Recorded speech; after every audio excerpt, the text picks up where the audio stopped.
ଗପ ଶୁଣିବୁ ତ ଆଉ ଶୁଣୁ ଗୋଟା ଗଛରେ ଗୋଟେ ମାଙ୍କଡ଼ ଥିଲା ଆଉ ତା ସେଠି ଗୋଟେ ନଈ ଥିଲା ହେଲା ସେଇଠି ଗୋଟେ କିମ୍ଭୀର ରହୁଥିଲା ଆଉ ସେ ମାଙ୍କଡ଼ ଯେଉଁ ଗଛରେ ରହୁଥିଲା ସେ ଗଛରେ ବହୁତ ମିଠା ଜାମୁକୋଳି ହେଉଥିଲା ସେଇଠି ଦିନେ କିମ୍ଭୀର ଆସିକି କହିଲା ମାଙ୍କଡ଼ ଭାଇ କୋଳି ଦୁଇଟା ପିଠା ଦେଲ ତାପରେ ସେ କିମ୍ଭୀର ଖାଇଲା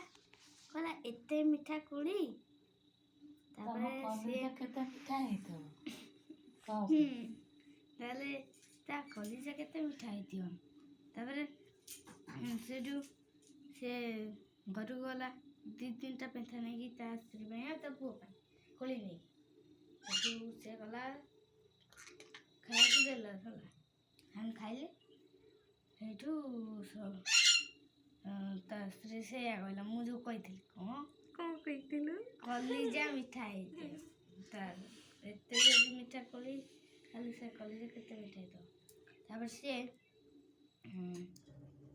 ଗଲା ପୁଣି ଥରେ କାଲିକୁ କହିଲା କି ଆଜି ଆମ ଘରରେ ଭୋଜି ଅଛି ଆସ ଖାଇବାକୁ ଯିବ ତାପରେ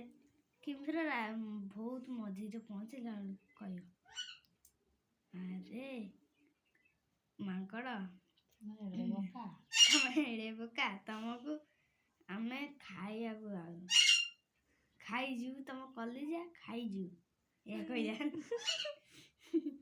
ଖାଇଯିବୁ ତାପରେ ମାଙ୍କଡ଼ ଗୋଟେ ଉପାୟ ପାଞ୍ଚିଲା କହିଲା ମୁଁ କଲିଜା ତ ଗଛରେ ରଖିଦେଇଛି ତାପରେ କିମ୍ଭୀର କହିଲା ହଉ ଚାଲ ଆଣିଆ ତାପରେ ସେଠି ଗଲେ ଗଛରେ ତାପରେ ଗଛ ପାଖରେ ଯେମିତି ପହଞ୍ଚିଲେ ମାଙ୍କଡ଼ ଗଛ ଉପରେ ଚଢ଼ିଗଲା ତାପରେ କ'ଣ ହେଲା ତାପରେ କାହାଣୀ ତ ସଇଲା କ'ଣ ସେ ତାକୁ ବସେଇକି କହିବ ଆରେ ବୋକା କିଏ କ'ଣ ତ ନିଜ କଲିଜା ଛାଡ଼ିକି ବଞ୍ଚିପାରେ